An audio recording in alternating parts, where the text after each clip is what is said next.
소위로 임관한 한 여군이 부대에서 부조리한 대우와 폭행을 당하다가 기절까지 하게 되고 그 사실을 알게 된 그녀의 친오빠들인 원스타, 투스타, 쓰리스타 장군들이 부대로 찾아와 잘못된 군부대를 박살내고 참교육하여 새로 고쳐나가는 이야기입니다. 구독과 좋아요를 해주시면 더 좋은 사연으로 보답하겠습니다. 경기도 연천. 대한민국의 심장인 서울에서 불과 1시간 남짓 떨어진 곳이지만 이곳의 공기는 서울의 그것과 전혀 다른 밀도를 가졌다. 휴전선을 코앞에 둔 최전방. 겨울이면 임진강이 꽁꽁 얼어붙고 그 위로 시베리아에서 불어온 칼바람이 거침없이 내달리는 땅. 이곳은 살아있는 철조망이자 꺼지지 않는 긴장의 보루였다. 그리고 그 강철 같은 땅의 심장부에 육군 제5보 병사단 통칭 열쇠부대가 있었다. 7월의 한여름 열쇠부대의 포병여단 예하통신대대에 새로운 피가 수혈되었다. 신고합니다. 소위 서진아 7월 10일부로 제5포 병여단 통신대대 알파중대 브라보 포대 통신장교 보직을 명받았습니다. 이에 신고합니다. 중대장 박성훈 대위의 사무실 안 이제 막 소위 계급장을 단 서진아의 목소리가 낭낭하게 울려 퍼졌다. 갓 지급받은 신형 전투복에서는 아직 낯선 풀냄새가 났고 짧게 자른 머리 아래로 보이는 앳된 얼굴에는 긴장과 설렘이 교차했다. 그녀의 등장은 그 자체로 사건이었다. 포병 통신 분야 그 중에서도 가장 험하기로 소문난 5사단 통신대대의 역사상 첫 번째 여성 통신장교였다. 박성훈 대위는 건성으로 경례를 받으며 그녀를 훑어보았다. 가녀린 몸매, 하얀 피부, 겁없이 반짝이는 눈동자. 얼핏 보면 군인이라기보다는 이제 막 대학에 입학한 신입생에 가까웠다. 이런 애를 어떻게 최전방에 보낼 생각을 했을까? 박 대위는 속으로 혀를 차며 무심하게 말했다. 그래, 서소위.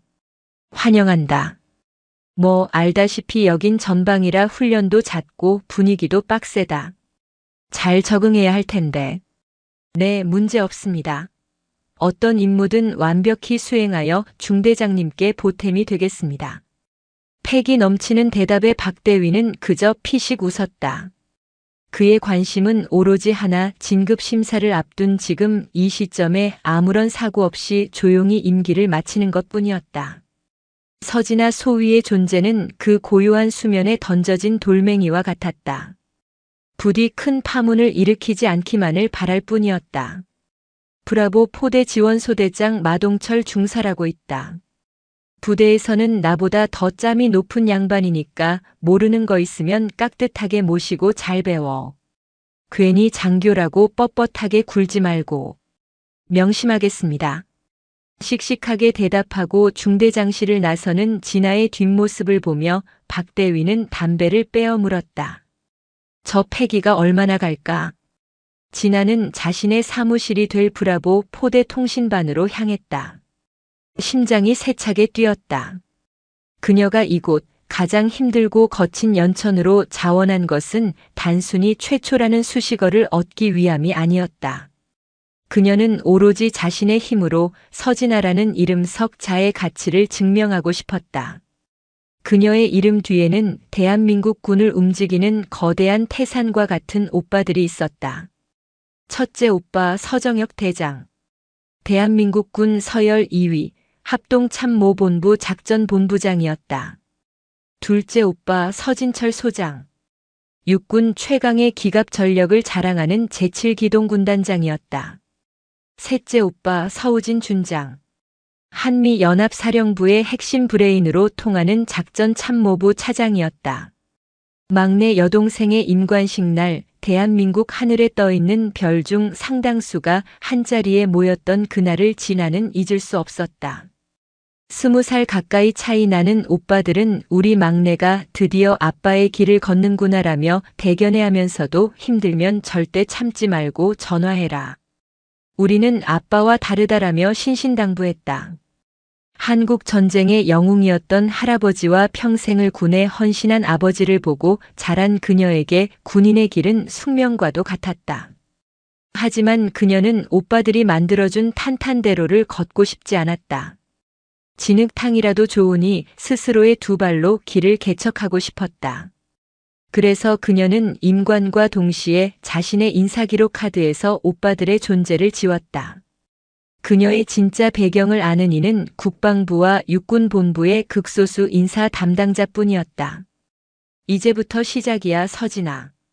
스스로에게 다짐하며 통신반 문을 열자 안에서는 케이블과 장비를 정비하던 병사 대여섯 명이 일제히 그녀를 쳐다보았다.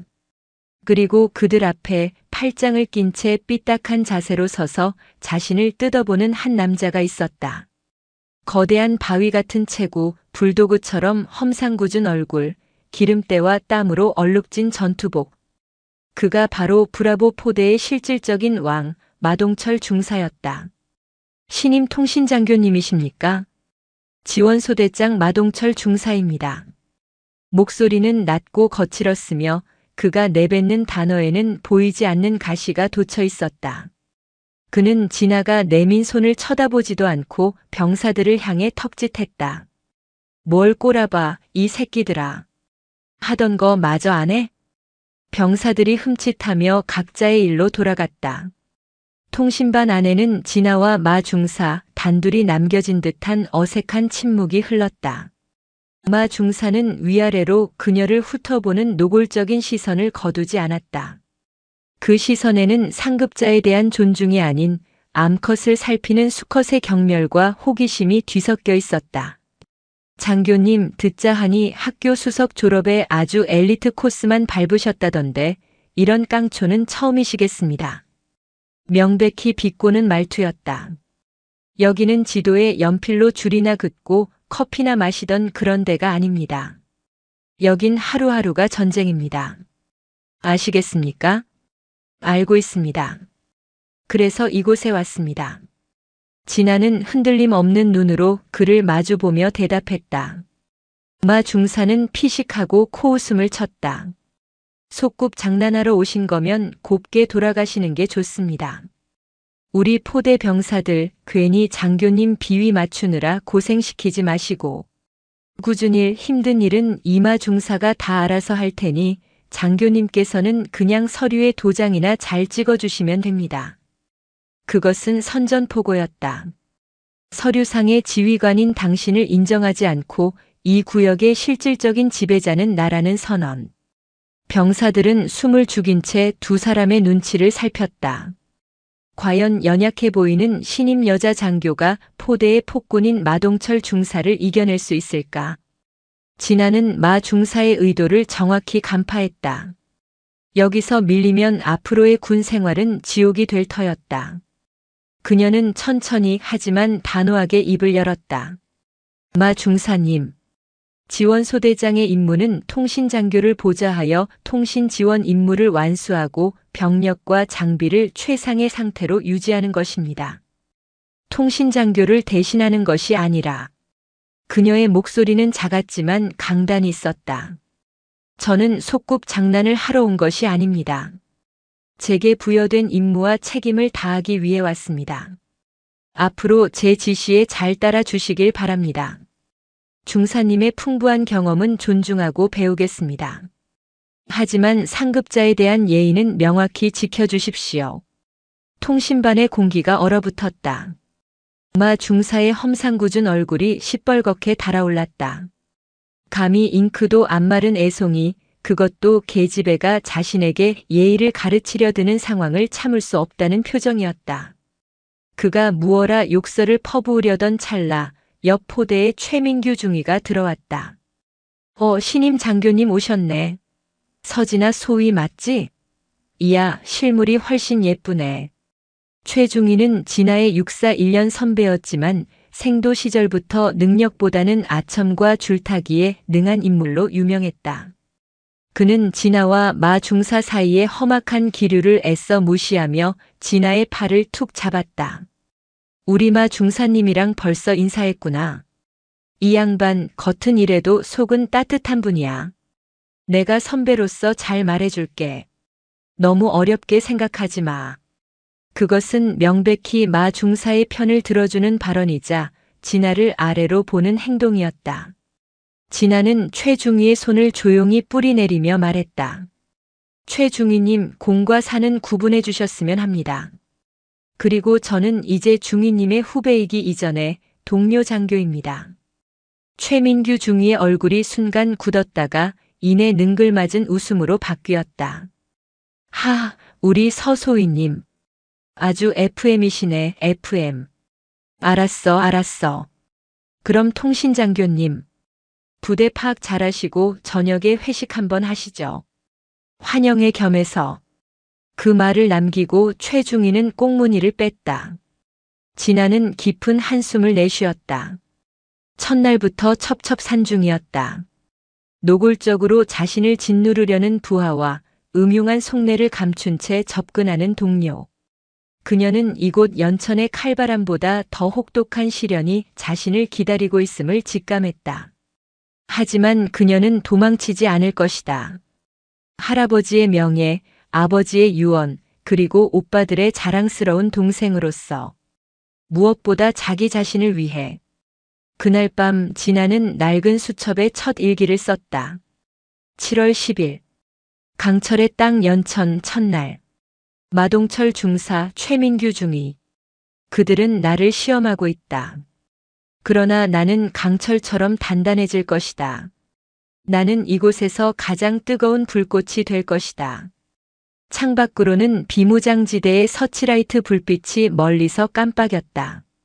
서울의 오빠들도 이 시간 자신을 걱정하고 있을까? 진아는 잠시 가족을 떠올리다 이내 고개를 저었다. 지금은 기댈 곳을 찾을 때가 아니었다. 스스로가 누구도 무너뜨릴 수 없는 요새가 되어야 할 때였다. 그녀의 보이지 않는 전쟁은 그렇게 시작되고 있었다. 서진아 소희가 부임한 지 한 달. 그녀의 하루하루는 보이지 않는 전쟁의 연속이었다. 마동철 중사의 괴롭힘은 날이 갈수록 교묘하고 악랄해졌다. 그는 진아가 내리는 지시마다 현실을 모르는 탁상 공론이라며 사사건건 무시했고 병사들 앞에서는 일부러 그녀를 아가씨라고 부르며 조롱했다. 아가씨, KU-77 지휘장갑차 통신 세팅이 무슨 애들 장난인 줄 아십니까? 케이블 하나 잘못 꽂으면 수억짜리 장비가 먹통이 되는 겁니다. 진아가 새로운 통신 운용 예규에 맞춰 장비 세팅을 지시하자 마 중사는 모두가 듣는 앞에서 대놓고 면박을 줬다. 진아는 그가 제시하는 구시대적 방식의 문제점과 새로운 방식의 효율성을 데이터로 증명하며 침착하게 반박했다. 중사님의 방식은 과거 아날로그 장비 시절의 이야기입니다. 지금 우리 장비는 디지털입니다. 제가 직접 시연해 보이겠습니다. 그녀는 병사들을 모아놓고 복잡한 통신 장비를 능숙하게 다루며 완벽하게 세팅을 마쳤다. 그녀의 전문적인 모습에 병사들의 눈이 휘둥그레졌다. 하지만 이것은 마 중사의 자존심에 불을 지핀 꼴이 되었다. 그는 진아에게 개인적인 앙심을 품기 시작했다. 야간 훈련 때 일부러 고장난 장비를 지급하거나 중요한 보고 서류를 실수로 분실하는 등 비열한 방식으로 그녀를 괴롭혔다. 최민규 중위의 태도는 더욱 가증스러웠다. 그는 겉으로는 진아를 위하는 척하며 접근했다. 서소희, 너무 FM대로만 하면 피곤해. 마 중사 저 양반 저래 보여도 이 바닥에선 왕이야. 그냥 적당히 비위 맞춰주고 실속을 챙겨. 그게 똑똑한 거야. 저는 편하자고 군인이 된 것이 아닙니다, 선배님. 아이고 답답하기는. 그러다 너만 크게 다친다니까. 여기 군대야, 군대. 그는 회식 자리에서 끈질기게 술을 강요했고 진아가 거절하면 역시 잘난 애들은 다르다며 다른 장교들 앞에서 그녀를 깎아내렸다. 그는 진아가 없는 자리에서 서진아가 사실은 군단장 라인이다. 성격이 까칠해서 사단에 아는 사람이 하나도 없다는 등 교묘하게 진실과 거짓을 섞은 소문을 퍼뜨렸다. 그럼에도 진아는 흔들리지 않았다. 그녀는 누구보다 먼저 출군의 장비를 점검했고 병사들의 이름을 외우고 그들의 고충에 귀 기울였다. 처음에는 마 중사의 눈치를 보며 그녀를 멀리하던 병사들도 서서히 그녀의 진심을 알아주기 시작했다. 특히 어리숙하지만 마음 착한 신병 이선우 이병은 진아를 친누나처럼 따랐다. 통신장교님 정말 대단하십니다. 마 중사님 때문에 힘드실 텐데. 괜찮아. 군 생활이 다 그런 거지 뭐. 진아는 선우의 어깨를 두드리며 웃어 보였다. 그녀의 이런 모습들이 마 중사와 최중위의 질투심을 더욱 불태우고 있다는 사실을 그녀는 알지 못했다.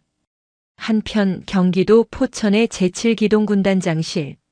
서진철 소장은 연천 방면의 훈련 계획 보고를 받으며 미간을 찌푸렸다.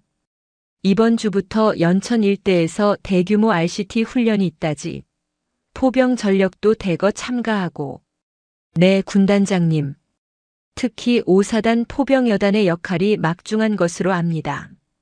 부관의 보고에 서진철 소장은 창밖을 보며 나지막이 중얼거렸다. 우리 막내 괜찮으려나. 그의 머릿속에는 20살이나 어린 막내 동생 서진아의 얼굴이 떠올랐다. 임관식 때 오빠들처럼 대한민국을 지키는 강철 심장이 되겠습니다. 라며 경례를 붙이던 당찬 모습. 기특하면서도 한편으로는 늘 아픈 손가락이었다. 험한 최전방 포병 부대로 가겠다고 했을 때 그는 길길이 날뛰며 반대했다. 하지만 큰형인 정혁과 막내인 우진은 진아의 뜻을 존중해 주자고 했다. 그는 수화기를 들었다. 상대방은 서울 용산의 한미연합사령부에 있는 막내 동생 서우진 준장이었다. 우진이냐? 나다. 다름이 아니라 진아 소식 들은 거 있냐? 막내 말씀이십니까? 얼마 전에 이메일 주고받았습니다. 훈련 준비 때문에 정신없다고만 하더군요. 목소리는 밝던데 그래도 영. 서우진 준장 역시 걱정이 가득했다. 형님, 제가 연합사 채널 통해서 5사단 쪽 미군 고문단에게 슬쩍 한번 알아볼까요? 아니, 됐다. 괜히 애군 생활에 부담만 준다. 스스로 선택한 길이니까 잘 해낼 거야. 전화를 끊고 서진철 소장은 깊은 한숨을 내쉬었다. 자신의 걱정이 기우이기를 바랄 뿐이었다. 그 무렵 진아는 자신의 능력을 다시 한번 증명하고 있었다. 대대 ATT 대대 전술훈련 평가를 앞두고 주력 장비인 KU-77 지휘장갑차의 신형통신 시스템과 기존 포격 지휘 시스템 간의 데이터 연동에 심각한 오류가 발견된 것이다. 모든 간부들이 원인을 찾지 못해 전전긍긍할 때 진아는 밤을 새워가며 시스템의 코드를 분석했다. 그리고 마침내 누구도 발견하지 못한 작은 소프트웨어 충돌 지점을 찾아냈다. 그녀는 즉시 중대장 박성훈 대위에게 해결책을 보고했다. 중대장님, 시스템 펌웨어의 특정 모듈과 데이터 암호화 프로토콜이 충돌하는 문제입니다. 제가 직접 패치할 수 있습니다. 뭐? 서소위, 함부로 건드리지 마. 본부에서 전문가 올 때까지 기다려. 박 대위는 책임을 회피하기에 급급했다. 하지만 진아는 망설이지 않았다. 그녀는 자신의 노트북을 지휘장갑차에 연결하고 복잡한 코드들을 수정하며 새로운 패치를 적용했다. 잠시 후 통제 불능이던 시스템은 완벽하게 정상으로 돌아왔다. 이 일로 진아는 여단장에게 직접 표창을 받았다. 여단장은 서진아 소위 같은 유능한 인재가 있어 우리 포병의 미래가 밝다. 며 그녀를 크게 칭찬했다. 하지만 그 영광의 순간 진아는 등 뒤에 꽂히는 두 개의 차가운 시선을 느꼈다. 하나는 질투와 시기로 이글거리는 최민규 중위의 것이었고 다른 하나는 살이마저 느껴지는 마동철 중사의 것이었다. 마 중사는 진아가 자신의 자존심을 갈기갈기 찢어놓았다고 생각했다. 장비와 기술에 관한 한 이 부대에서 자신을 따를 자는 없다고 자부해왔다. 그런데 애송이 여자 장교가 자신의 밥그릇을 빼앗고 자신의 얼굴에 먹칠을 한 것이다. 그날 저녁 훈련 성공을 자축하는 부대 회식 자리에서 그들의 비열한 공격이 시작되었다. 우리 서소위님 여단장님께 이쁨도 받고 아주 날개를 다셨습니다. 이제 보니 보통 야심가가 아니었어. 우리 같은 땅개들은 눈에 보이지도 않으시겠지. 그들은 일부러 큰 소리로 떠들며 진아를 모욕했다. 진아가 묵묵히 식사만 하자 술에 취한 마 중사가 그녀의 앞을 가로막았다. 통신장교님, 제가 드리는 술 한 잔 받으시죠. 제가 그동안 장교님을 미처 못 알아봤습니다. 이 술 드시고 다 푸시죠. 그는 억지 미소를 지으며 술잔을 내밀었지만 그 눈은 비릿하게 웃고 있었다. 진아가 마지못해 술잔을 받으려던 순간 마 중사가 실수인 척 술잔을 그녀의 전투복 상의에 쏟아부었다. 어이쿠, 죄송합니다. 제가 요즘 수전증이 와서. 마 중사가 과장되게 외치자 최중희를 비롯한 몇몇이 폭소를 터뜨렸다. 진아는 차가운 술로 축축하게 젖은 옷을 내려다보며 입술을 깨물었다. 명백한 모욕이자 폭력의 시작이었다. 그녀는 아무 말 없이 자리에서 일어나 막사 밖으로 나갔다. 차가운 밤 공기가 그녀의 뺨을 스쳤다. 분하고 서러워서 눈물이 터져나올 것 같았지만 그녀는 울지 않았다. 대신 더 독하게 마음을 먹었다. 그래, 이렇게 나올 줄 알았어. 좋다. 어디 한번 해보자. 그녀의 등 뒤로 어둠 속에서 두 개의 그림자가 만족스러운 미소를 지으며 그녀를 지켜보고 있었다. 그들은 자신들이 건드린 것이 연약한 갈대가 아니라 온몸에 불을 붙인 채 폭풍 속으로 뛰어드는 불나방이라는 것을 아직 몰랐다. 보이지 않는 전쟁의 균열은 이미 깊어질 대로 깊어지고 있었다. 그리고 그 균열은 곧 다가올 대규모 연대 전투단 RCT 훈련에서 거대한 파국을 맞이하게 될 터였다. 연대 전투단 훈련 RCT의 막이 올랐다. RCT는 보병, 포병, 기갑, 공병 등 각기 다른 부대가 하나의 유기체처럼 움직여야 하는 현대전의 축소판과도 같은 거대한 훈련이었다. 특히 포병의 역할은 전장의 승패를 좌우할 만큼 중요했고 그 중에서도 모든 지휘 통신을 책임지는 통신대대의 임무는 막중했다. 서진아 소위에게 이번 RCT는 자신의 모든 것을 걸어야 하는 시험대였다. 그녀는 훈련 계획 단계부터 누구보다 철저했다.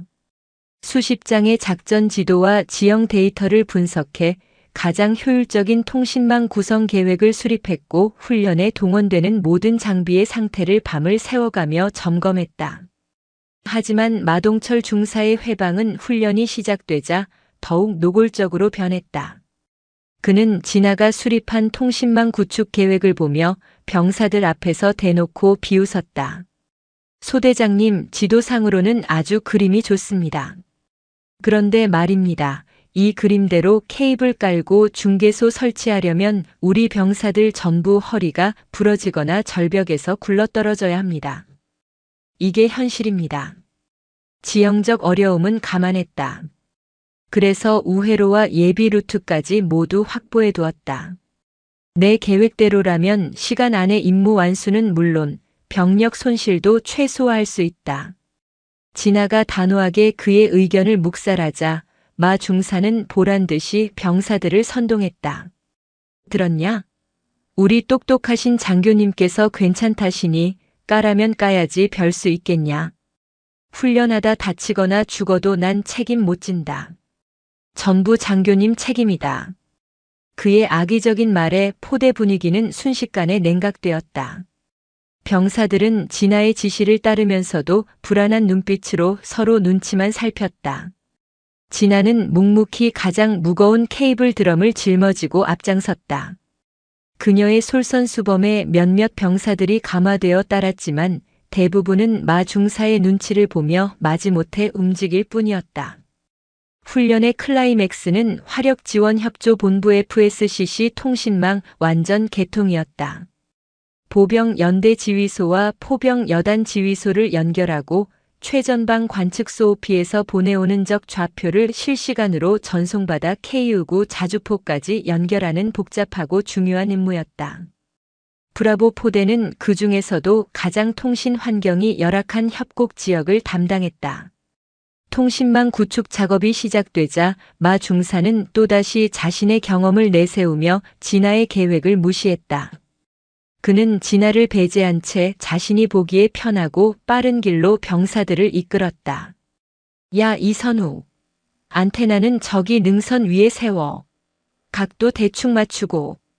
김상병, 케이블 그쪽으로 돌리지 마. 이쪽 계곡으로 넘기는 게 빨라. 그가 지시하는 방향은 진아가 며칠 밤낮으로 분석한 데이터와는 정반대였다. 진아가 이를 지적하자 마 중사는 코웃음을 쳤다. 장교님, 제가 이 지긋지긋한 연천 땅에서 짬밥만 15년을 먹었습니다. 전파가 어디로 튀고 어디로 숨는지 제 손바닥보다 더 잘 압니다. 책상에서 계산한 숫자만 믿고 전쟁하러 나왔습니까? 옆에 있던 최민규 중위가 거들었다. 서소위, 마 중사님 말씀이 맞아. 여기선 저 양반이 인간 내비게이션이야. 그냥 믿고 맡기는 게 속 편해. 중대장 박성훈 대위는 멀찍이서 이 상황을 지켜보며 소대장이 알아서 잘 통제해보라는 무책임한 말만 던질 뿐이었다. 리더십에 깊은 상처를 입었지만 진아는 더 이상의 공개적인 충돌은 임무 실패로 이어질 뿐이라고 판단했다. 그녀는 일단 마 중사의 방식을 따르되 만일의 사태에 대비한 플랜 B를 머릿속으로 수없이 시뮬레이션했다. 결과는 처참했다. 통신망 개통 예정 시간이 30분 앞으로 다가왔지만 브라보 포대의 통신 장비에서는 여전히 지직거리는 소음만 흘러나왔다. 연대 지휘소에서는 1분 간격으로 브라보 포대를 호출했지만 응답은 없었다. 브라보, 브라보, 여기는 키울. 감 있는가? 당장 응답하라 오버. 연대장의 분노에 찬 목소리가 다른 모든 통신망을 통해 전파되었다. 마 중사의 얼굴이 하얗게 질렸다. 그는 애꿎은 장비에 발길질을 하며 소리쳤다. 시발, 뭐가 문제야? 장비가 맛이 갔나? 바로 그때 진아가 나섰다. 그녀의 목소리는 얼음장처럼 차가웠다. 마 중사, 거기까지. 지금부터 지휘권은 내가 인수한다. 그녀는 마 중사가 반박할 틈도 주지 않고 즉시 병사들에게 명령을 내렸다. 이선우 이병, 비상용 어형 안테나와 중계기 세트 챙겨서 나를 따르라. 나머지 병력은 즉시 케이블 철수, 내가 지시하는 예비 루트로 재설치 준비. 진아는 자신이 미리 계산해 두었던 플랜 B 지점으로 이선우 이병과 함께 내달렸다. 그곳은 적의 관측에 노출될 위험이 크지만 전파 장애를 일으키는 모든 능선을 회피할 수 있는 유일한 지점이었다. 그녀는 깎아지른 듯한 암벽을 맨손으로 기어오르고 위태로운 절벽 끝에 서서 비상 안테나를 설치했다. 그녀의 단호하고 망설임 없는 모습에 병사들은 넋을 잃고 바라보았다. 여기는 브라보. 키올, 감 있는가? 오버. 진아가 무전기에 대고 외치자 기적처럼 소음이 사라지고 깨끗한 음성이 들려왔다. 브라보, 여기는 키올. 수신감도 최상. 도대체 어떻게 한 건가? 연대장의 안도와 감탄이 섞인 목소리였다. 브라보 포대 병사들 사이에서 거대한 환호성이 터져나왔다. 마 중사는 믿을 수 없다는 표정으로 멍하니 서 있었고 최중위는 슬그머니 자리를 피했다. 그날 저녁 훈련 강평에서 연대장은 모든 지휘관이 모인 앞에서 진아의 임기응변과 전문성을 극찬했다. 진아는 졸지의 부대의 영웅이 되었다. 하지만 그녀는 알고 있었다. 이 불꽃 같은 영광 뒤에는 더 큰 배신과 어둠이 기다리고 있다는 것을. 마 중사는 진아에게 씻을 수 없는 모욕감을 느꼈다. 자신의 15년 짬밥과 경험이 애송이 여자 장교의 계산에 의해 박살난 것이다. 그의 자존심은 산산조각 났고 분노는 사리로 변했다. 훈련 마지막 날 밤이었다.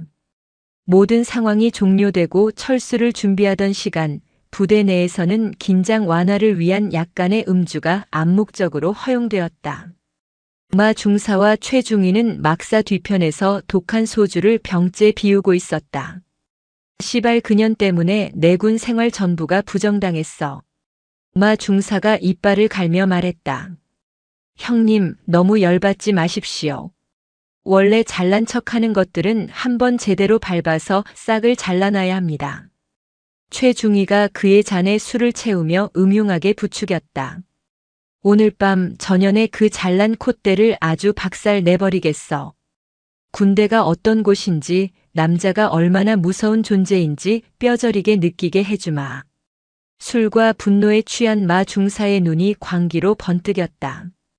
그는 비틀거리며 자리에서 일어나 지나가 혼자 남아 마지막 장비 점검을 하고 있는 임시 통신반 천막으로 향했다. 최중희는 그를 말리는 척했지만 입가에는 비열한 미소가 걸려 있었다. 차가운 밤 공기 속 진아는 내일 있을 철수를 위해 장비의 수량과 상태를 최종 점검하고 있었다. 그때 거친 발소리와 함께 천막 입구가 열리며 술 냄새를 풍기는 마 중사가 들어섰다. 통신장교님, 저랑 할 얘기가 좀 있습니다. 그의 혀는 꼬여 있었고 두 눈은 풀려 있었다.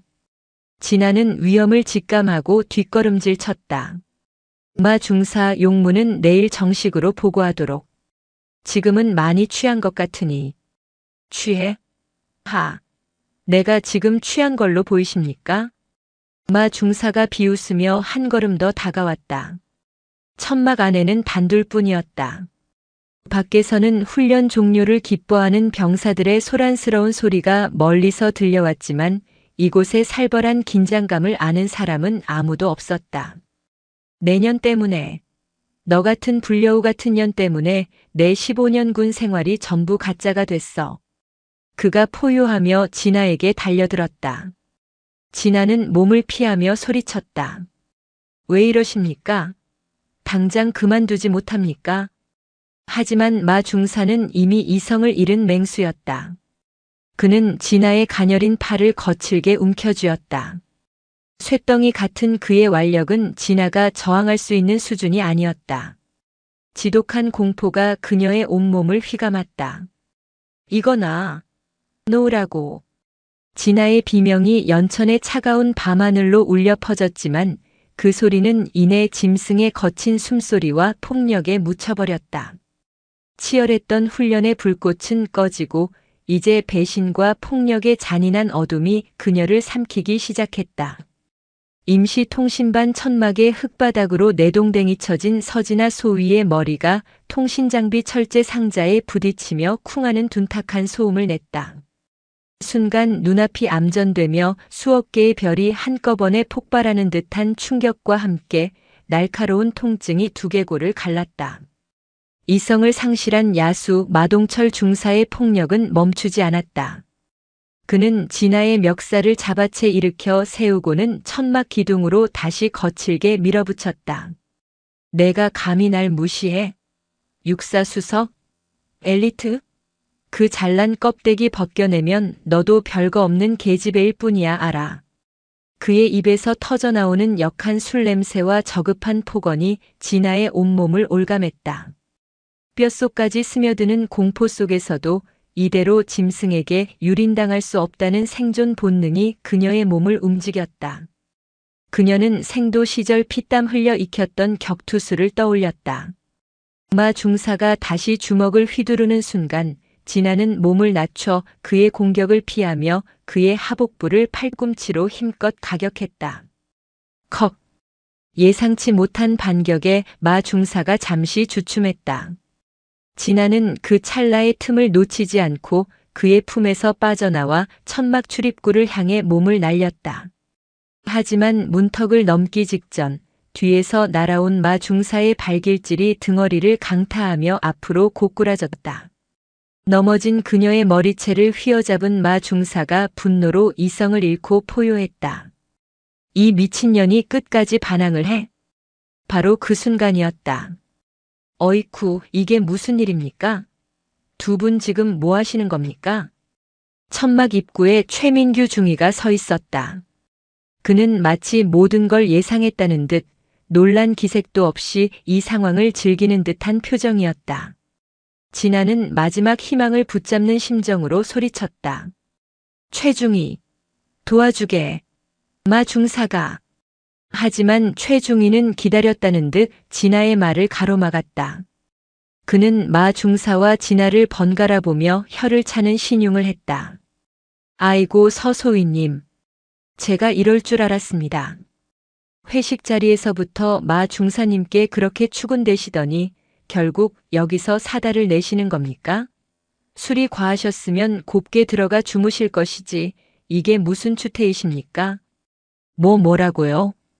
진아는 자신의 귀를 의심했다. 최중희는 명백히 거짓을 말하며 모든 책임을 자신에게 돌리고 있었다. 그는 쓰러져 있는 진아를 경멸의 눈빛으로 내려다보며 말을 이었다. 마 중사님 그만하시죠. 저런 분 상대해서 좋을 거 하나 없습니다. 괜히 소문만 험악해집니다. 최중희의 거들먹거리는 말에 마 중사는 그제야 이성을 되찾은 듯 진아의 머리채를 놓고 뒷걸음질 쳤다. 그는 씩씩거리며 흐트러진 옷매무새를 가다듬었다. 최중희는 진아에게 다가와 오직 그녀에게만 들릴 듯한 목소리로 속삭였다. 야 서진아. 머리 있으면 잘 굴려. 이 일 여기서 조용히 덮는 게 내군 생활에 이로울 거야. 괜히 일 키워서 부대 전체 시끄럽게 만들고 싶지 않으면 오늘 일은 내가 술김에 부린 주사 정도로 끝내. 알았냐? 그것은 구원의 손길이 아니라 공모자의 차가운 협박이었다. 진아가 망연자실한 표정으로 그를 노려보자 곧이어 중대장 박성훈 대위까지 현장에 나타났다. 그는 두 사람의 연락을 받고 달려온 참이었다. 박 대위는 바닥에 주저앉아 엉망이 된 진아와 억울한 표정을 연기하는 마 중사, 그리고 그 옆에 선 최중희를 번갈아 보며 분노에 찬 목소리로 외쳤다. 이게 다 무슨 짓이야? 훈련 마지막 날 밤에 이게 무슨 꼴들이냐고. 하지만 그의 분노는 정의를 향한 것이 아니었다. 오직 자신의 안위와 진급에 흠집이 날 것을 걱정하는 이기적인 분노였다. 부대 내 폭행 사건, 그것도 신임 여자 장교와 베테랑 부사관이 얽힌 사건은 그의 군 생활에 치명적인 오점이 될 터였다.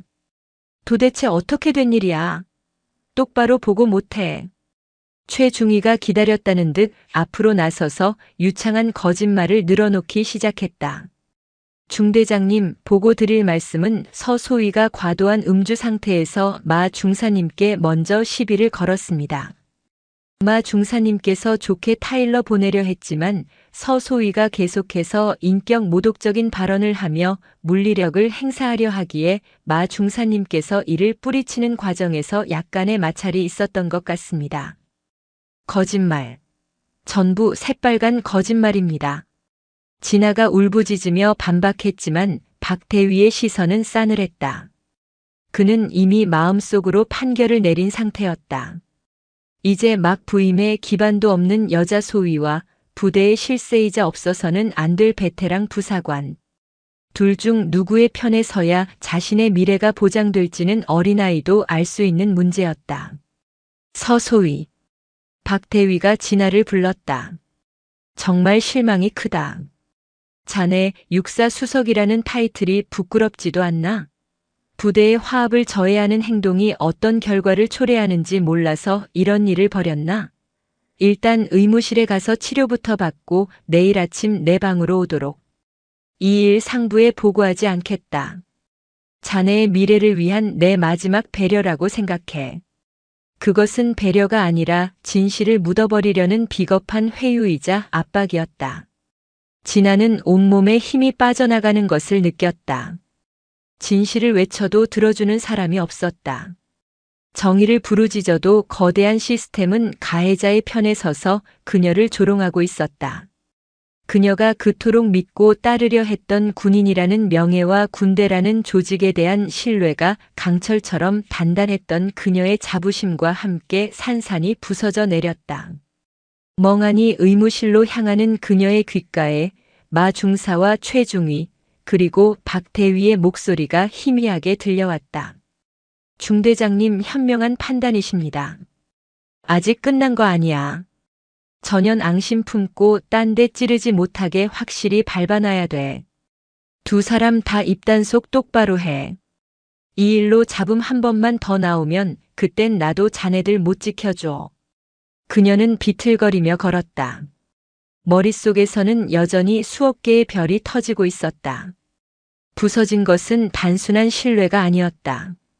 그녀의 꿈, 그녀의 자부심, 그리고 어쩌면 그녀의 영혼까지도. 연천의 차가운 밤바람이 부서진 강철 조각이 되어버린 그녀의 뺨을 아프게 핥히고 지나갔다. 그녀의 진짜 시련은 이제부터가 시작이었다. 사건 다음 날 서진아 소위의 세상은 완벽하게 고립된 요새로 변했다. 박성훈 대위는 그녀를 자신의 사무실로 불러 마지막 통첩을 날렸다. 서소위, 어젯밤 일은 자네가 과도한 음주로 인해 벌인 불미스러운 해프닝으로 종결한다. 자네의 과실도 명백하니 더 이상 문제 삼지 않길 바란다. 만약 이 일에 대해 상부나 외부에 발설할 경우 나는 자네를 상관 모욕 및 군 기강 문란으로 정식 징계위에 회부할 수밖에 없어. 그렇게 되면 자네 군 생활 그걸로 끝나는 거야. 명심해. 그의 눈에는 일말의 죄책감도 없었다. 오직 자신의 안위를 지키려는 비겁한 이기심만이 가득했다. 진아는 입술을 깨물었다. 머리는 깨질 듯 아팠고 시야가 순간순간 흐려지는 증상까지 나타났지만 그녀는 여기서 무너질 수 없다고 생각했다. 알겠습니다. 하지만 저는 명백한 폭행의 피해자입니다. 정식 절차에 따라 문제를 제기하겠습니다. 피해자? 증거 있나? 자네 편을 들어줄 목격자라도 있어? 박 대위는 코웃음을 쳤다. 최민규 중위는 이미 조작된 진술서를 제출했고 다른 병사들은 마 중사의 보복이 두려워 아무것도 보지 못했다고 입을 맞춘 상태였다. 진아는 완벽한 무인도에 갇힌 신세가 되었다. 그때부터 보이지 않는 감옥살이가 시작되었다. 마 중사와 최 중위는 부대 내에 악의적인 소문을 퍼뜨렸다. 서 소위가 평소에도 남자 관계가 복잡했다. 먼저 마 중사를 유혹하려다 거절당하자 분노해서 폭력을 휘둘렀다. 정신적으로 불안정해서 히스테리를 부린다는 식의 끔찍한 이야기들이었다. 병사들은 그녀를 전염병 환자처럼 피하기 시작했고 동료 장교들조차 그녀를 문제 있는 여자로 취급하며 수군거렸다. 진아의 몸 상태는 점점 더 나빠졌다. 두통은 이제 진통제를 먹어도 가라앉지 않았고 책을 읽거나 서류를 볼 때 글자가 안개처럼 겹쳐 보이는 현상이 잦아졌다. 그녀는 부대 의무실을 찾아갔지만 이미 박 대위에게서 연락을 받은 군의관은 그녀의 말을 건성으로 들으며 여군에게 흔히 나타나는 과도한 스트레스성 신경증이라는 모욕적인 진단만 내렸다. 박 대위는 진아가 언제 터질지 모르는 시한폭탄이라고 생각했다. 그녀가 외부 병원에 가거나 가족에게 연락하는 것을 원천적으로 차단해야 했다. 그는 묘안을 짜냈다. 서소위, 자네에게 특별 임무를 하나 주지.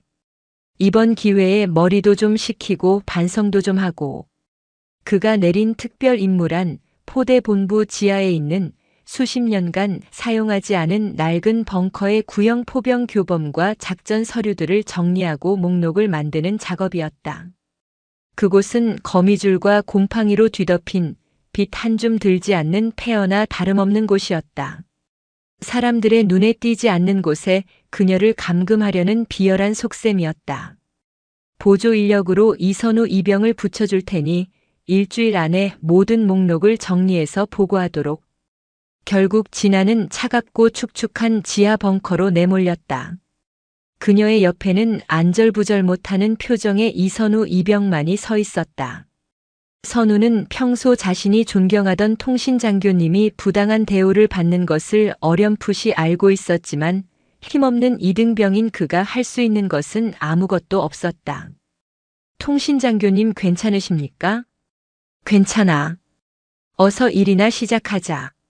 진아는 애써 아무렇지 않은 척했지만 그녀의 창백한 얼굴과 가늘게 떨리는 손을 선우는 똑똑히 볼 수 있었다. 두 사람은 하루 종일 곰팡내 나는 낡은 서류 뭉치와 씨름했다. 벙커 안은 전등 빛마저 희미했고 환기도 되지 않아 공기는 무겁고 탁했다. 한편 서울 용산의 합동참모본부. 서정혁 대장은 북한군의 동향 보고를 받으면서도 마음 한구석에 불안감을 떨칠 수 없었다. 20살이나 어린 막내 동생 진아와의 통화는 점점 더 짧아졌고 목소리는 예전의 활기를 잃어 있었다. 뭔가 일이 있다는 직감이 그의 온몸을 찔렀다. 그는 결국 오사단에 있는 자신의 육사 동기 감찰 참모에게 개인적인 전화를 걸었다. 어이, 김대령. 잘 지내나? 다름이 아니라 자네 사단 포병여단에 있는 내 먼 친척 조카가 하나 있는데 서진아 소위라고 요즘 부대 생활 잘하는지 궁금해서. 그는 막내 동생이라고 말하지 않고 일부러 친척 조카라고 둘러댔다. 하지만 동기가 전해온 소식은 뜻밖이었다. 아, 서진아 소위요? 그 친구 요즘 말이 좀 많습니다. 부임 초부터 선임 부사관이랑 마찰이 좀 있었고 얼마 전 RCT 때도 문제를 좀 일으켜서 지금은 중대장 재량으로 반성 차원에서 다른 임무 수행 중이라고 들었습니다. 크게 걱정하실 일은 아닌 것 같습니다. 부대 내부에서 조작된 보고는 이미 사단 지휘부까지 왜곡되어 퍼져 있었다. 서정혁 대장은 전화를 끊고 착잡한 표정을 지었다. 우리 진아가 그럴 리가 없는데. 하지만 그는 동생이 스스로 이겨내길 바라는 마음과 자신의 지위가 동생에게 부담이 될 것을 염려해 더 깊이 개입하는 것을 망설였다. 바로 그 시각 연천의 눅눅한 지하 벙커 안. 먼지 쌓인 철제 캐비닛 가장 위쪽에 있는 서류 상자를 꺼내려던 진아의 눈앞이 순간 캄캄해졌다. 지독한 현기증과 함께 망치로 머리를 내려치는 듯한 통증이 덮쳤다. 아! 짧은 비명과 함께 그녀의 몸이 균형을 잃고 휘청거렸다. 그녀의 손에서 미끄러진 서류 상자가 바닥으로 떨어지며 요란한 소리를 냈고 진아 역시 그대로 차가운 콘크리트 바닥에 쓰러져 버렸다. 통신장교님. 그 모습을 지켜보던 이선우 이병이 경악하며 달려왔다. 진아는 잠시 의식을 잃었다가 선우의 다급한 목소리에 겨우 눈을 떴다. 흐릿한 시야 속으로 겁에 질린 어린 병사의 얼굴이 보였다. 그녀는 자신이 갇힌 이 침묵의 요새가 그녀의 몸과 마음을 얼마나 깊이 갉아먹고 있는지 절감했다. 벗어나야 했다. 이대로 썩어 문드러질 수는 없었다. 하지만 어떻게? 누구에게? 사방이 적으로 둘러싸인 이 절망의 공간에서 그녀는 길을 잃은 아이처럼 막막하기만 했다. 통신장교님, 정신 좀 차려보십시오, 통신장교님. 이선우 이병의 울먹이는 목소리에 서진아 소위는 겨우 정신을 차렸다. 벙커의 냉기가 젖은 전투복을 뚫고 온몸으로 파고들었다. 그녀는 선우의 부축을 받으며 힘겹게 몸을 일으켰다. 괜찮아, 그냥 좀 피곤해서 그래. 괜찮지 않으십니다. 얼굴이 종이장처럼 하얗습니다. 당장 의무실에 아니 외부 병원으로 가셔야 합니다. 선우가 단호하게 말했지만 진아는 힘없이 고개를 저었다. 소용없어. 그녀의 목소리는 모든 것을 체념한 사람처럼 공허했다. 이 부대 안에서, 이 시스템 안에서 자신을 도와줄 사람은 아무도 없다는 것을 그녀는 이미 뼈저리게 깨달은 후였다. 그날 밤 작업을 마치고 생활관으로 돌아온 선우는 뜬 눈으로 밤을 지새웠다. 쓰러지던 통신장교님의 모습과 모든 희망을 잃어버린 듯한 그 텅 빈 눈빛이 머릿속을 떠나지 않았다. 그는 분노로 주먹을 떨었다. 정의롭고 강인했던, 그리고 신병인 자신에게 누구보다 따뜻했던 지휘관을 이렇게 만든 자들을 용서할 수 없었다. 늦은 밤 불침번 근무를 마치고 돌아오던 선우는 우연히 건물 뒤편 흡연 구역에서 들려오는 대화를 엿듣게 되었다. 마동철 중사와 최민규 중위의 목소리였다. 키읔키읔키읔, 그 여우 같은 년 오늘 벙커에서 기절했다며? 꼴 좋다. 그러게 말입니다. 박 대위님이 알아서 지하 감옥에 쳐넣어 주시니 얼마나 편합니까? 이제 며칠만 더 구르면 제 발로 군복 벗고 나가겠다고 싹싹 빌지 않겠습니까? 벗고 나가면 다행이지. 앙심 품고 딴 데 찌르기 전에 아주 정신까지 망가뜨려 놔야 돼. 걱정 마십시오, 형님. 걔가 뭘 할 수 있겠습니까? 증거도 증인도 없는데. 그냥 히스테리 부리는 정신병자년으로 몰아가면 끝입니다. 역겨운 웃음소리와 함께 오가는 대화는 선우의 마지막 남은 이성의 끈을 끊어버렸다. 그는 조용히 발걸음을 돌려 생활관으로 돌아왔다. 그의 심장은 분노와 두려움으로 미친 듯이 뛰었다. 이대로 침묵하면 통신장교님은 정말 저들의 말대로 정신병자가 되어 쫓겨나거나 어쩌면 더 끔찍한 일을 당할지도 모른다. 그는 관물대 가장 깊숙한 곳, 군복 밑에 숨겨두었던 자신의 개인 스마트폰을 꺼냈다. 입대 전 혹시 모를 위급 상황에 대비해 몰래 반입한 것이었다. 이등병이 부대 내의 비리를, 그것도 간부들의 비리를 고발하는 것. 그것은 자신의 남은 군 생활 전부를, 어쩌면 인생 전체를 거는 위험한 도박이었다. 보복 기수 열외, 영창 상상할 수 있는 모든 끔찍한 결과들이 머릿속을 스쳐 지나갔다. 하지만 그는 쓰러지던 진아의 모습을, 그리고 처음 만난 날 군인이 되어줘서 고맙다며 자신의 손을 따뜻하게 잡아주던 그 모습을 잊을 수 없었다. 그는 결심했다. 내가 아니면 아무도 없어. 내가 해야만 해. 사단신문고나 헌병대에 신고하는 것은 자살행위였다. 박성훈 대위 선에서 모두 차단되고 자신은 고발자로 낙인 찍혀 짓밟힐 것이 뻔했다. 더 높은 곳, 군 내부의 압력으로부터 자유로운 곳에 알려야 했다. 선우는 인터넷 검색을 통해 군 인권 침해 문제를 전문적으로 다루는 한 민간단체의 홈페이지를 찾아냈다. 군인권센터. 그는 이곳이라면 도와줄 수 있을 거라고 생각했다. 그는 떨리는 손으로 익명의 제보 메일을 작성하기 시작했다. 한 글자 한 글자 분노와 슬픔을 눌러 담았다. 저는 경기도 연천 5사단에서 복무하고 있는 한 병사입니다. 제 신원을 밝힐 수 없음을 용서해 주십시오. 저는 지금 한 명의 훌륭한 장교가 불의한 권력에 의해 어떻게 파괴되어 가는지를 바로 옆에서 목격하고 있습니다. 선우는 그날 밤 자신이 보고 듣고 겪은 모든 것을 기록했다. RCT 훈련 중 벌어진 사건의 진실, 서진아 소위의 활약, 그리고 그의 앙심을 품은 마동철 중사의 폭행, 최민규 중위와 박성훈 대위의 조직적인 사건 은폐와 협박, 부대 내에 퍼진 악성 루머, 서 소위의 건강 악화와 지하벙커 감금 조치까지. 날짜와 시간, 장소, 관련된 인물들의 이름을 최대한 정확하게 적었다. 그는 메일을 이렇게 마무리했다. 서진아 소위님은 누구보다 군인 정신이 투철했고 저희 병사들을 아껴주셨던 존경스러운 지휘관입니다. 하지만 지금 그녀는 거대한 불의 앞에 홀로 갇혀 쓰러져가고 있습니다. 부디 이 어둠 속에서 고통받는 소위님께 손을 내밀어 주십시오. 대한민국에 아직 정의가 살아있음을 보여주십시오. 간절히 부탁드립니다. 이름을 밝힐 수 없는 5사단의 한 병사 올림. 메일 주소를 다시 한번 확인하고 보내기 버튼을 누르는 그의 손가락이 가늘게 떨렸다. 이제 주사위는 던져졌다. 며칠 후 서울 마포구에 위치한 군인권센터 사무실. 한 상담사가 수십 통의 제보 메일을 확인하고 있었다. 대부분은 단순한 고충 토로나 욕설 섞인 불평이었다. 그때 그의 눈에 경기도 연천 5사단에서 보냅니다라는 제목의 메일 하나가 들어왔다. 그는 무심코 메일을 클릭했다가 그 안에 담긴 구체적이고 처절한 내용을 읽어내려가며 표정이 굳어졌다. 이것은 단순한 고발이 아니었다. 한 조직이 어떻게 한 개인을 철저하게 파괴하는지에 대한 생생하고 끔찍한 기록이었다.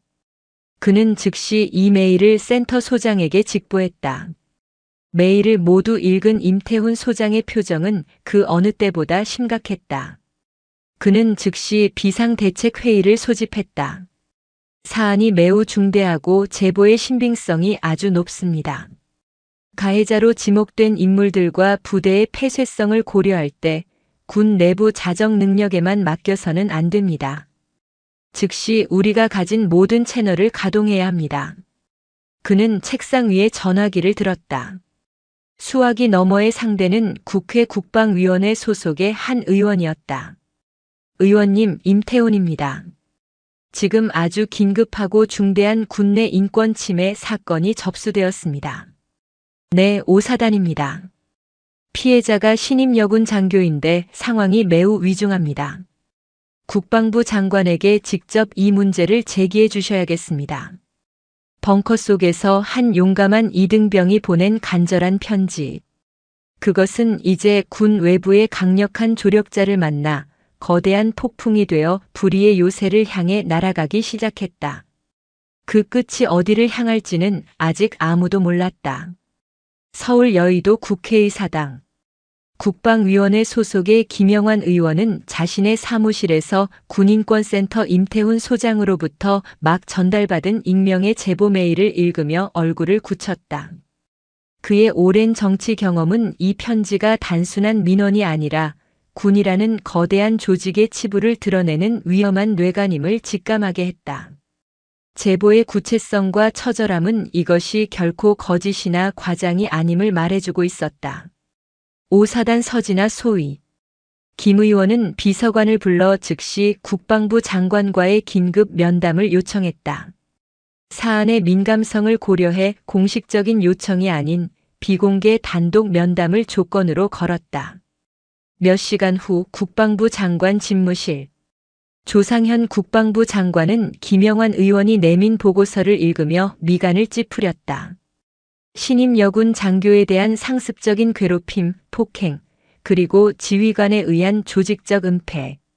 만약 이 사실이 언론에 터져나간다면 군의 명예는 물론이고 자신의 정치적 생명까지 위태로워질 수 있었다. 이 제보 신빙성은 어떻다고 보십니까, 의원님? 내용이 워낙 구체적입니다. 가해자로 지목된 인물들의 이름, 사건 발생 일시와 장소까지. 군인권센터 측에서도 단순 민원으로 보기 어렵다고 판단했습니다. 장관님, 이 일은 군 내부 감찰에만 맡겨서는 안 됩니다. 그들이 과연 제 식구의 치부를 제대로 도려낼 수 있겠습니까? 김 의원의 말은 전곡을 찔렀다. 조 장관은 깊은 고심에 빠졌다. 그는 군 출신이 아닌 민간인 출신 장관으로서 군 내부의 폐쇄성과 제19 감싸기 관행을 누구보다 잘 알고 있었다. 평범한 절차를 밟았다가는 진실이 닿기도 전에 관련자들이 입을 맞추고 증거를 인멸할 것이 뻔했다. 그는 결단을 내렸다. 알겠습니다. 이 사안 제가 직접 챙기겠습니다. 의원님께서는 부디 이 일이 외부로 새어나가지 않도록 보안에 각별히 신경 써주십시오. 김 의원이 돌아간 뒤 조 장관은 군 통수권자로서 가장 강력한 카드를 꺼내 들기로 마음먹었다. 그는 군 내부의 파벌과 알력에서 비교적 자유로우면서도 강직한 성품으로 신망이 높은 한 사람을 떠올렸다. 합참작전본부장 서정혁 대장이었다. 조 장관은 합참의장에게 연락해 군 기강 확립을 위한 특별 임무와 관련하여 서정혁 대장을 잠시 내게 보내달라고 요청했다. 합참의장은 장관의 직접적인 요청에 의아해했지만 이 일을 제기하지 않았다. 잠시 후 장관실 문을 열고 서정혁 대장이 들어섰다. 부르셨습니까, 장관님? 서장군. 앉게. 아주 민감하고 위중한 사안일세. 조 장관은 군인권센터로부터 받은 보고서 사본을 서정혁 대장에게 건넸다.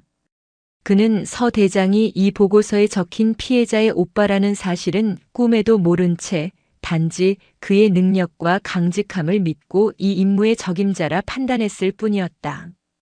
서정혁 대장은 무표정한 얼굴로 보고서를 읽어내려가기 시작했다.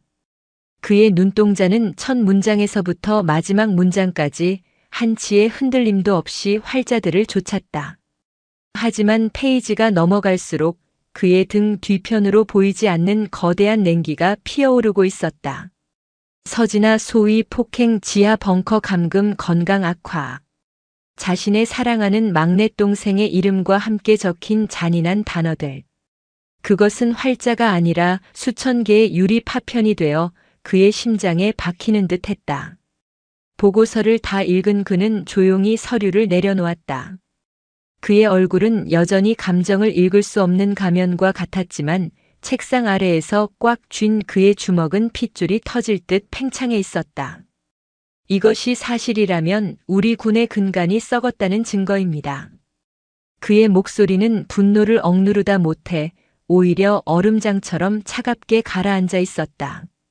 그의 반응이 상상 이상으로 강렬하자 조 장관은 역시 서 장군이야라고 생각하며 만족스러운 표정을 지었다. 그래서 이 일을 서 장군에게 맡기려 하네. 일반적인 감찰팀을 보내서는 저들이 이미 다 손을 써놓았을 거야.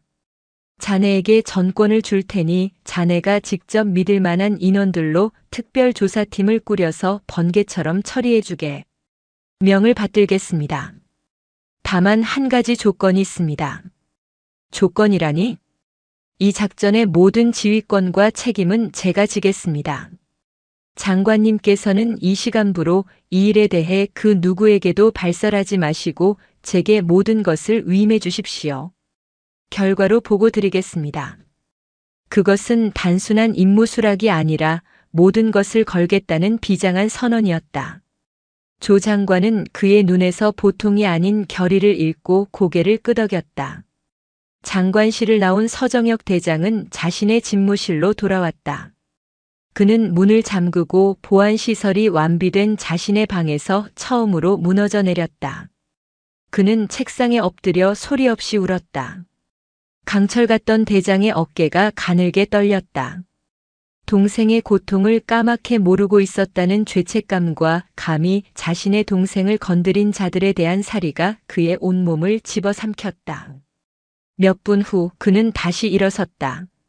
눈물을 닦은 그의 얼굴은 이제 슬픔 대신 차가운 분노와 강철 같은 결단력으로 가득 차 있었다. 그는 두 개의 보안 전화를 동시에 들었다. 하나는 제7기동군단장실로 다른 하나는 한미연합사령부로 연결되었다. 그의 목소리는 이제 인간의 감정이 완전히 제거된 작전을 하다라는 기계와도 같았다. 나다 진철이냐? 진아일이다. 내가 생각할 수 있는 최악의 상황이 현실이 됐다. 모든 훈련과 회의를 취소하고 즉시 서울 제1지하벙커 지휘통제실로 오도록. 우진이냐 형이다. 우리 막내 진아가 죽어가고 있다. 연합사 측에는 비상 상황이라고 보고하고 지금 당장 제1지하벙커로 와라. 한편 연천의 축축한 지하벙커. 서진아의 상태는 최악으로 치닫고 있었다. 고열과 탈수 그리고 간헐적인 의식 혼미까지. 이선우 이병은 자신의 목숨과도 같은 휴가증을 반납하고 얻은 외출 기회에 몰래 해열제와 이온 음료를 사와 그녀의 입에 흘려 넣어 주었다. 그가 그녀의 유일한 생명줄이었다. 하지만 이선우의 행동은 마동철과 최민규의 의심을 샀다. 그들은 벙커 주변을 어슬렁거리며 선우를 위협했다. 야 이등병. 너 요새 저 벙커에 뻔질나게 드나든다며? 저 미친년이랑 짝짝꿍이라도 하냐? 너 우리가 경고하는데 쓸데없는 짓 하고 다니지 마라. 괜히 엮였다가 너까지 군 생활 좆되고 싶지 않으면. 위협 속에서도 선우는 굴하지 않고 밤마다 몰래 진아를 돌봤다. 그는 알지 못했다. 자신이 보낸 한 통의 메일이 지금 대한민국 국방부와 군 수뇌부를 움직이고 보이지 않는 거대한 손이 되어 이 지옥 같은 벙커를 향해 뻗어오고 있다는 사실을. 폭풍은 이미 시작되고 있었다. 서울 용산구 국방부 청사 지하에 위치한 제1지하벙커 지휘통제실. 유사시 국가의 전쟁을 지휘하는 이곳에 지금은 단 3사람만을 위한 비상회의가 소집되었다. 대한민국 군을 움직이는 3명의 형제 서정혁 대장, 서진철 소장, 서우진 준장이 그 주인공이었다.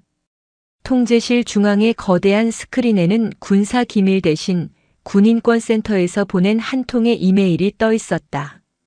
첫째, 서정혁 대장이 회의실에 들어선 두 동생에게 상황을 설명했다. 그의 목소리는 건조했지만 그 안에 담긴 분노의 무게는 지휘 통제실 전체의 공기를 짓눌렀다. 이상이다. 이것이 현재까지 파악된 우리 막내의 상황이다. 설명이 끝나자 불같은 성격의 둘째 서진철 소장이 거대한 회의 테이블을 주먹으로 내리치며 포효했다. 쾅! 하는 굉음과 함께 테이블 위의 모니터들이 크게 흔들렸다. 이런 짐승만도 못한 새끼들. 당장 제7군단 예하 기갑여단을 출동시키겠습니다. 그 새끼들이 있는 막사와 벙커를 통째로 밀어버리고 그놈들의 사지를 K의 전차 캐터필러로 찢어버리겠습니다. 그의 눈은 핏발이 서 있었고 온몸의 근육은 분노로 꿈틀거렸다. 그는 대한민국 최강의 기동군단을 지휘하는 맹장이었다. 그의 분노는 그 자체로 하나의 전략 자산과도 같았다. 반면 막내 서우진 준장은 차갑게 침묵을 지키고 있었다. 그는 형들의 분노 속에서도 냉철하게 스크린에 떠 있는 정보를 분석하고 있었다. 그의 손가락은 태블릿 PC 위를 빠르게 움직이며 위성 사진과 부대 배치도 관련 인물들의 신상 정보를 교차 분석했다. 한미 연합사의 브레인답게 그의 이성은 분노를 완벽하게 통제하고 있었다. 형님들 진정하십시오. 분노는 우리의 눈을 멀게 할 뿐입니다. 우진이 마침내 입을 열었다. 우리의 목표는 단순한 복수가 아닙니다. 첫째, 진화를 가장 신속하고 안전하게 구출한다. 둘째, 가해자들을 증거 하나 남기지 못하게 완벽하게 체포하여 법의 심판대에 세운다. 셋째, 이 모든 과정을 통해 군의 썩은 뿌리를 도려내고 다시는 이런 일이 반복되지 않도록 본보기를 보인다. 이를 위해서는 분노가 아니라 강철보다 차가운 계획이 필요합니다. 그의 냉철한 말에 서진철 소장도 거친 숨을 몰아쉬며 자리에 앉았다. 첫째 서정혁 대장이 동생들을 바라보며 말했다. 우진이 말이 맞다. 우리의 슬픔과 분노는 저 개자식들의 숨통을 끊어놓은 뒤에 풀어도 늦지 않다. 지금부터 작전을 시작한다. 작전명 피닉스. 그 순간부터 3명의 장군은 오빠가 아닌 지휘관으로 돌아갔다. 그들의 슬픔과 분노는 가장 정교하고 압도적인 군사작전을 위한 연료가 되었다. 서정혁 대장은 합참의장과 국방부 장관의 직인을 받아 5사단 예하부대에 대한 불시 전투준비태세 검열 명령을 발령했다. 이것은 작전 당일 그들의 모든 움직임에 합법적인 날개를 달아줄 명분이었다.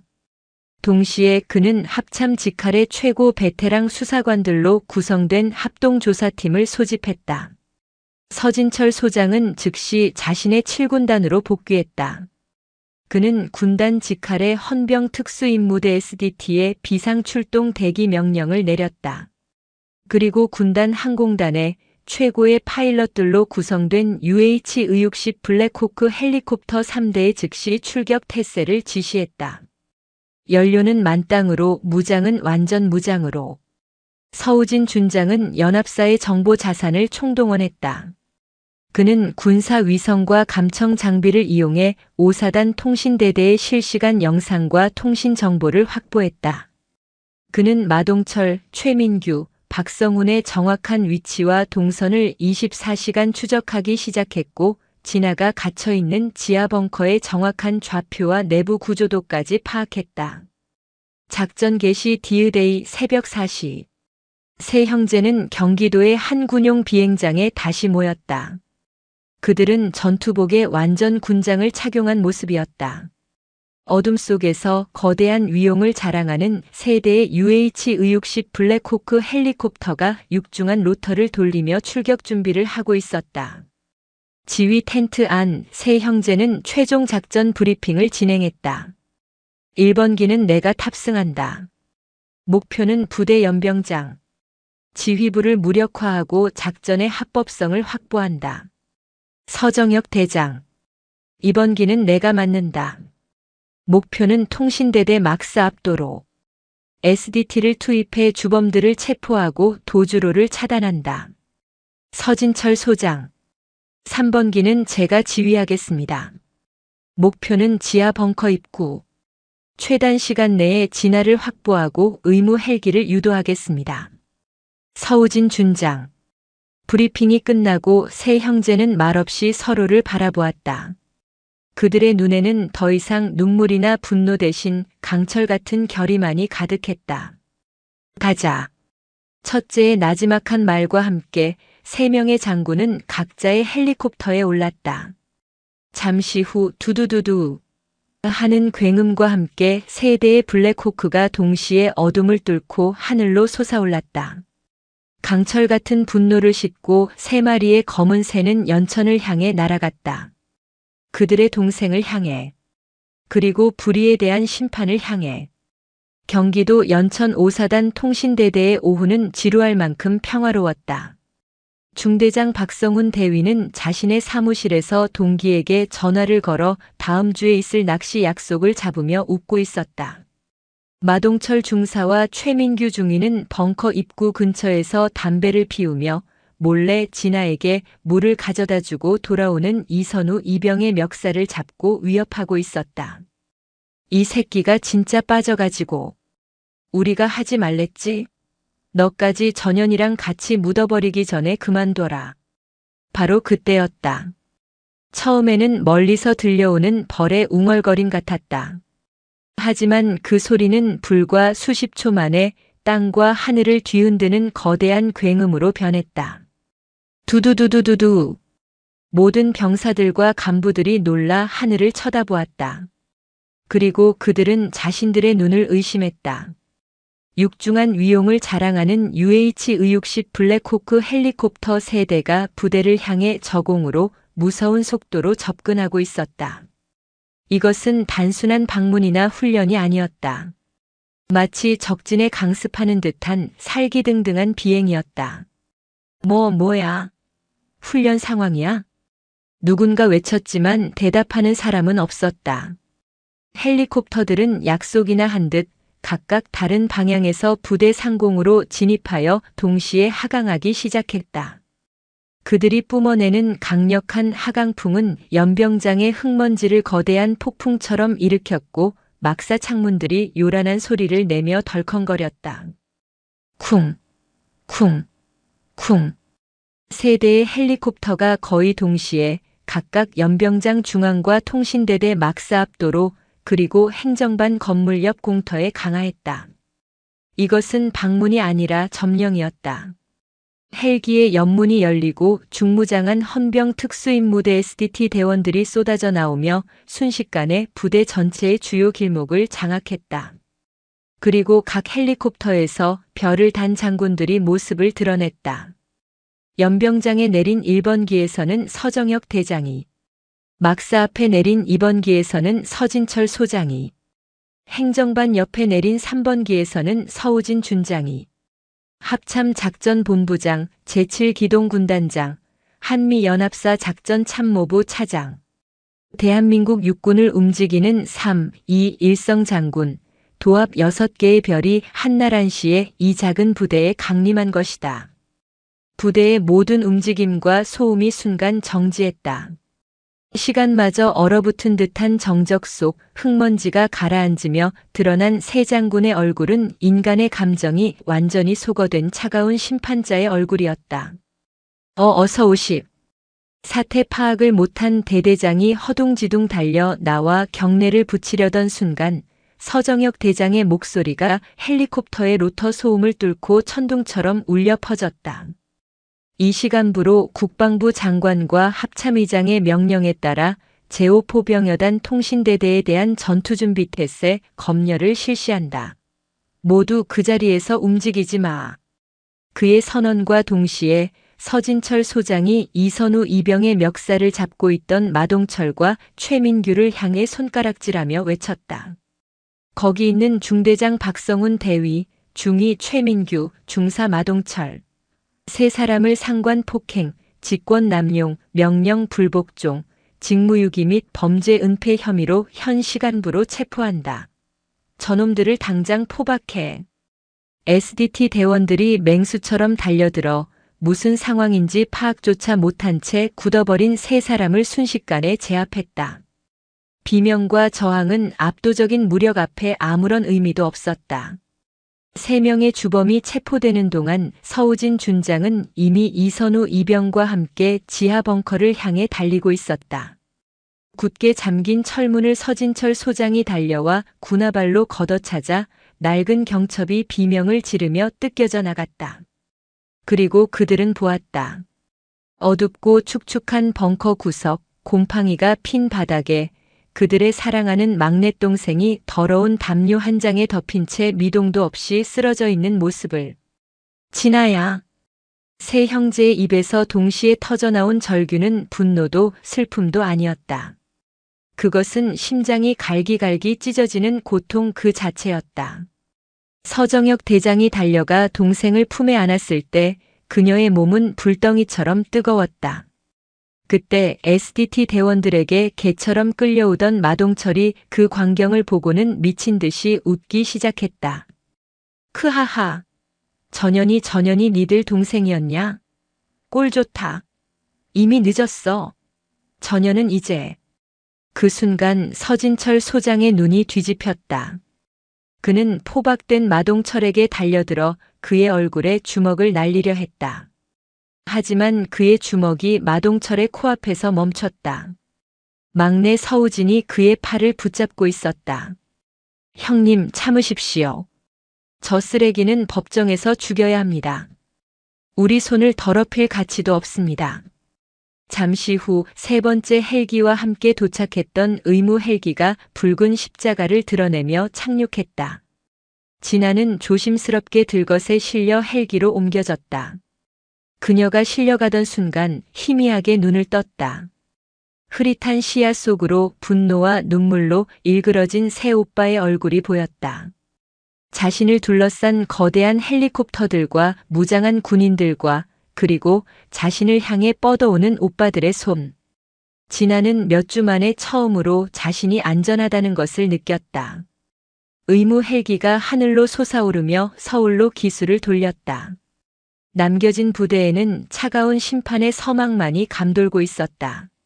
서진아 소위는 국군 수도병원으로 후송된 직후 10시간이 넘는 대수술을 받았다. 진단명은 급성 경막하 출혈 및 외상성 시신경 손상. 의료진은 조금만 더 늦었더라면 생명을 잃었을 것이라며 혀를 내둘렀다. 수술은 성공적으로 끝났지만 그녀의 왼쪽 눈은 영구적인 시력 손상을 피할 수 없었다. 외부의 충격으로 인해 시신경이 회복 불가능할 정도로 손상된 탓이었다. 그녀의 세상 절반은 이제 영원히 희미한 안개 속에 잠기게 되었다. 이 사건은 국방부 장관 직속의 특별조사본부에 의해 한 점의 의혹도 없이 파헤쳐졌다. 군사재판은 신속하고 엄정하게 진행되었다. 서정혁 대장은 이 사건을 썩은 군기를 바로 세우는 본보기로 삼기 위해 모든 재판 과정을 언론에 공개할 것을 지시했다. 군의 치부를 드러내는 일이었지만 골마 터진 환부를 도려내기 위해서는 아픔이 따르는 법이었다. 재판정에서 모든 진실이 밝혀졌다. 마동철 중사와 최민규 중위, 박성훈 대위의 추악한 범죄 행각과 거짓말, 그리고 그들을 비호했던 부대의 폐쇄적인 문화가 낱낱이 드러났다. 특히 이선우 이병이 용기를 내어 군인권센터에 보냈던 메일은 결정적인 증거가 되었다. 주범 마동철 중사는 상관 폭행치상, 특수직권 남용 허위보고 명예훼손 등 10가지가 넘는 혐의가 적용되어 징역 20년과 함께 군에서 영원히 추방되는 불명예 전역을 선고받았다. 공범인 최민규 중위와 사건을 조직적으로 은폐한 박성훈 대위 역시 각각 10년 이상의 징역형과 함께 군복을 벗어야 했다. 재판정에서 그들은 끝까지 자신들의 잘못을 뉘우치지 않고 여자가 군대에 와서 분란을 일으켰다는 식의 변명을 늘어놓아 국민적 공분을 샀다. 심판은 거기서 그치지 않았다. 5사단 포병 여단장과 사단장, 그리고 군단장까지 지휘계 선상의 모든 지휘관들이 지휘 소홀의 책임을 지고 엄중한 징계를 받거나 도직 해임되었다. 이 사건은 군 전체에 엄청난 파장을 불러일으켰다.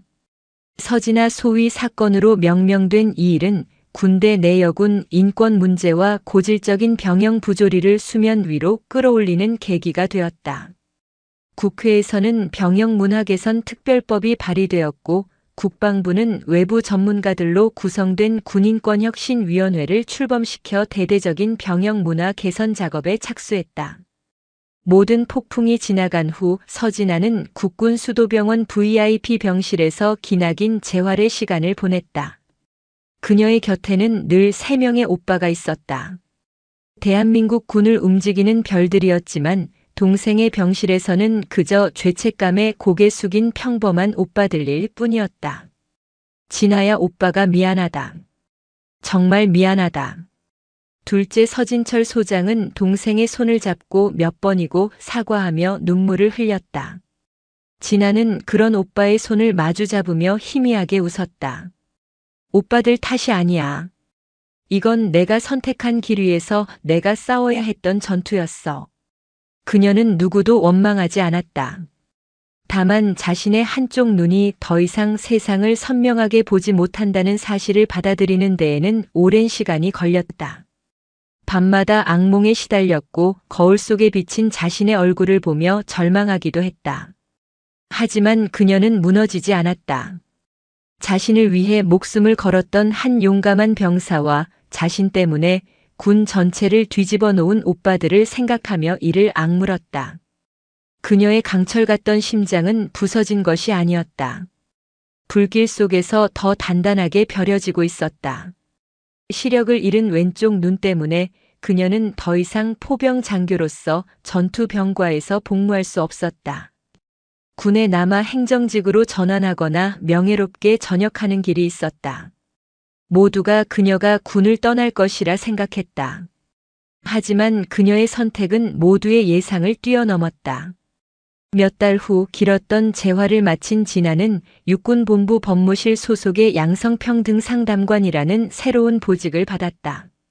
군대 내 성폭력 및 인권 침해 사건을 전문적으로 상담하고 피해자를 구제하는 역할이었다. 그녀는 자신의 아픈 경험을 다른 누군가를 위한 무기로 만들기로 결심한 것이다. 1년 후 충남 계룡대 육군본부 대강당. 새롭게 임관하는 신임 장교들을 위한 성인지 감수성 및 인권 교육 강사로 서진아 대위가 단상에 섰다. 1년의 시간 동안 그녀는 소위에서 대위로 진급해 있었다. 왼쪽 눈의 시력은 돌아오지 않았지만 그 대신 얻은 깊고 통찰력 있는 눈빛으로 그녀는 수백 명의 후배들을 바라보았다. 여러분은 이제 대한민국을 지키는 지휘관이 됩니다. 여러분이 지켜야 할 것은 비단 영토뿐만이 아닙니다. 여러분의 부하 그 한 사람 한 사람의 인권과 존엄성 또한 여러분이 목숨 걸고 지켜야 할 가장 중요한 가치입니다. 그녀는 자신의 이야기를 담담하게 풀어냈다. 자신이 겪었던 고통과 절망 그리고 그 속에서 발견했던 한 줄기 희망에 대해 조직은 완벽하지 않습니다. 여러분이 마주할 세상에도 분명 불의와 어둠은 존재할 겁니다. 하지만 기억하십시오. 가장 깊은 어둠 속에서도 진실을 외면하지 않는 단 한 사람의 용기가 빛이 될 수 있습니다. 여러분 스스로가 그 빛이 되십시오. 서로에게 그 빛이 되어 주십시오. 여러분 자신이 바로 썩어빠진 관행과 부조리에 맞서는 가장 강력한 강철 심장입니다. 강연이 끝나자 대강당을 가득 메운 신임 장교들의 우레와 같은 박수가 터져나왔다. 강당 가장 뒤편 눈에 띄지 않는 곳에서 3명의 오빠가 막내 동생의 모습을 자랑스럽게 지켜보고 있었다. 서정혁 대장, 서진철 소장, 서우진 준장. 그들의 눈에는 동생에 대한 안쓰러움과 미안함 대신 한 명의 존경스러운 동료 군인을 바라보는 깊은 신뢰와 자부심이 가득했다. 서진아. 강철의 땅에서 꺾일 뻔했던 그녀. 폭력과 배신 앞에 날개가 부서졌던 그녀는 이제 잿더미 속에서 다시 날아오른 불사조가 되어 있었다. 총과 포탄 대신 법과 논리로 싸우며 자신의 상처를 다른 이들을 위한 방패로 만들어낸 새로운 영웅으로. 그녀의 강철 심장에서 타오르기 시작한 불꽃은 이제 막 대한민국군의 가장 어두운 곳을 밝히기 시작하고 있었다. 오늘도 요지경 사연을 잘 들어주셔서 감사합니다.